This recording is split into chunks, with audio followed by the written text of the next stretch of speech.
जी भाई बहनों, आज हम लोग गाउस के प्रमेय के तीसरे अनुप्रयोग के बारे में अध्ययन करेंगे कि आवेशित चालक के ठीक बाहर वैद्युत क्षेत्र की तीव्रता। तो electric field intensity just outside ए चार्ज कंडक्टर। तो इस तरह से जो चार्ज कंडक्टर है उसके ठीक बाहर, ठीक है, हमें वैद्युत क्षेत्र की तीव्रता ज्ञात करनी है। तो हम मान लेते हैं कि एक अनंत विस्तार का एक परिमित कम मोटाई की एक धन आवेशित समतल चालक प्लेट है जिसको हम लोग निर्वात या वायु में रखे हुए हैं। अब देखिए, चूंकि प्लेट हमारा एक समतल चालक है, अतः प्लेट को जो हम आवेश देंगे वह संपूर्ण आवेश प्लेट के पृष्ठ पर, उसके सरफेस पर, ठीक है, समान रूप से वितरित हो जाता है। हम जानते हैं कि चालक को दिया गया आवेश उसके कहाँ स्थित होता है? उसके पृष्ठ पर स्थित होता है, ठीक है। तो प्लेट के भीतर वैद्युत क्षेत्र क्या होगा? शून्य होगा, क्योंकि प्लेट के भीतर आवेश नहीं है, ठीक है। और प्लेट के पृष्ठ पर तथा उसके निकट के बिंदुओं पर वैद्युत क्षेत्र जो होगा वो प्लेट के पृष्ठों के लंबवत होगा। अब हम मान लेते हैं कि प्लेट पर जो आवेश का पृष्ठ घनत्व है वो क्या है? सिग्मा है। तो माना कि चालक प्लेट के एक ओर ठीक बाहर अगर हम कोई एक बिंदु ले लेते हैं, बिंदु P मान लेते हैं इसको, ठीक बाहर कोई एक बिंदु P है, हम उसको थोड़ा सा दूर ले रहे हैं, मान लेते हैं इसके एकदम करीब ही है। अब यहाँ देखिए कि अब वहाँ देखेंगे कि चूंकि प्लेट के भीतर कोई आवेश नहीं है, अतः ये जो प्लेट का जो अगर हम देखें तो इस प्लेट को आवेश की दो समतल चादरों के रूप में हम लोग मान सकते हैं, चादर 1 और चादर 2। क्योंकि प्लेट के भीतर कोई आवेश नहीं है तो आवेश कहाँ स्थित है? पहले पृष्ठ पर, अरे दूसरे पृष्ठ पर। इस तरह से दो पृष्ठ, देखिए पहला पृष्ठ से मान लिया गया, दूसरा पृष्ठ से। तो इस तरह से यह दो समतल आवेशित चादर की तरह यह व्यवहार कर रहा है। तो अब P बिंदु पर चादर A के कारण जो वैद्युत क्षेत्र है उसको हम E1 माने तो वो क्या होगा? तो देखिए प्लस है ना, तो क्षेत्र की दिशा बाहर की ओर हो गया, उसको हम E1 मान ले। और चादर 2 है, इसके कारण वैद्युत क्षेत्र है, इसको हम E2 मान ले, तो ये भी क्या होगा? बाहर की ओर इधर, ये हो गया E2। इस तरह से अगर चादर 1 के कारण जो वैद्युत क्षेत्र E1 अगर हम उसे मानते हैं तो E1 का मान क्या होगा? तो किसी समतल चादर के निकट, आवेशित चादर के निकट वैद्युत क्षेत्र की तीव्रता हम लोगों ने ज्ञात किया था, वो क्या था? Sigma upon 2 epsilon not. तो E1 का मान क्या हो जाएगा? E1 बराबर सिग्मा अपान 2 एप्सिलॉन नॉट। इसी तरह से हम लोग चादर 2 के कारण वैद्युत क्षेत्र की तीव्रता E2 जिसे हम लोगों ने माना है उसको देखें तो वो भी क्या होगा? Sigma upon 2 epsilon not. क्योंकि आपको मालूम है कि चादर के निकट जो वैद्युत क्षेत्र की तीव्रता है वह सिग्मा अपान 2 एप्सिलॉन नॉट होता है, वह दूरी के ऊपर डिपेंड नहीं करता है।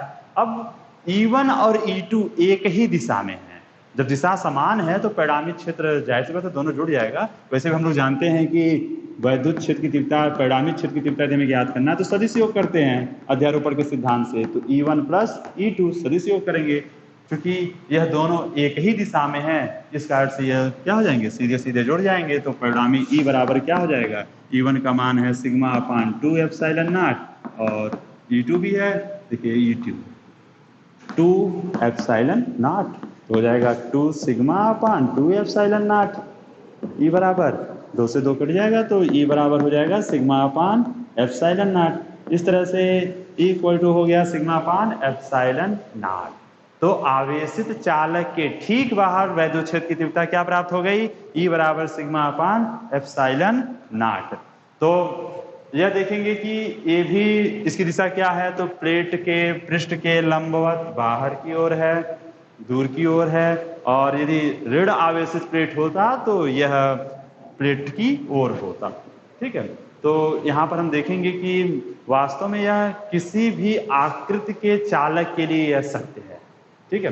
ये समतल आवेशित चालक के लिए भले हम लोगों ने इसे प्राप्त किया है, लेकिन ये किसी भी आकृति के चालक के लिए यह सत्य है। और इस सूत्र से हमें यह भी स्पष्ट होता है कि अनंत विस्तार का जो आवेशित चालक है उसके निकट किसी बिंदु पर वैद्युत क्षेत्र की जो तीव्रता है वह चालक के क्षेत्रफल या चालक से इस बिंदु की दूरी, इस पर निर्भर नहीं करता है।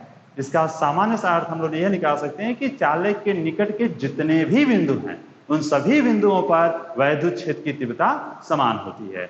और इस सूत्र को अगर हम लोग देखें तो E बराबर सिग्मा पाद एप्सिलॉन नॉट, इससे एक चीज और स्पष्ट होता है कि हमारा जो आवेशित चालक है उसके निकट वैद्युत क्षेत्र की तीव्रता आवेश के पृष्ठ घनत्व सिग्मा के क्या है, अनुक्रमानुपाती होता है।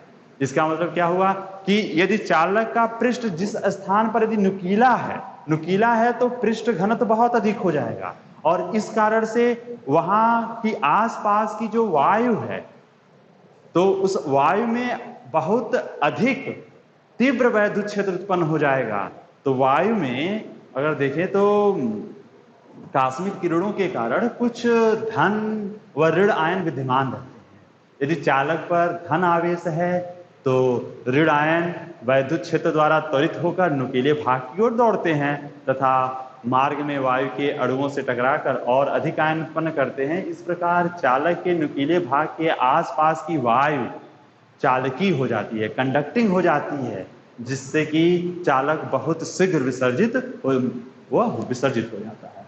तो चलिए, ये तो कुछ अलग चीजें थी इससे हटके, लेकिन सीधा सीधा हम लोग को क्या याद रख लेना है कि आवेशित चालक के ठीक बाहर वैद्युत क्षेत्र की तीव्रता। यहाँ पे ध्यान देंगे, आवेशित चालक, ठीक है।